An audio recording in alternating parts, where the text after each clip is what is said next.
সোম উপোস টুপোস করে রাতে লুচি পরোটা সব না খায় ভালো। না রুটি খাই না, রুটি খাই না। লুচি হ্যাঁ লুচি পরোটা এগুলো, পরোটাও খাই না। ভাজা ভাজা না খায় ভালো তাই।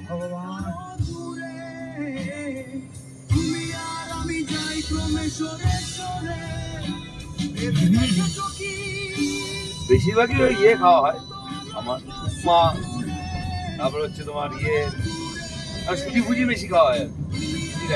উপোস করে সুজি খাওয়া না একদম, সুজিতে কিন্তু খুব গ্যাস হয়। হ্যাঁ সুজিতে ভীষণ গ্যাস অম্বল হয়।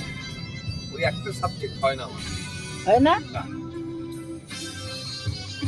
আমি তো বাবুকে সুজি, ওই এই রোগটা নেই। আমি তো এর তো গ্যাস অম্বল দুটোই আছে, গ্যাস আছে। আমার এই রোগটা নেই। আমিও তো সুজি করিই না। আর আমার ঈশ্বরের ইয়েতে আমার ওই একটাই রোগ আছে যেটা আমাকে মাথা খারাপ করিয়ে দেয়। মানে আমাদের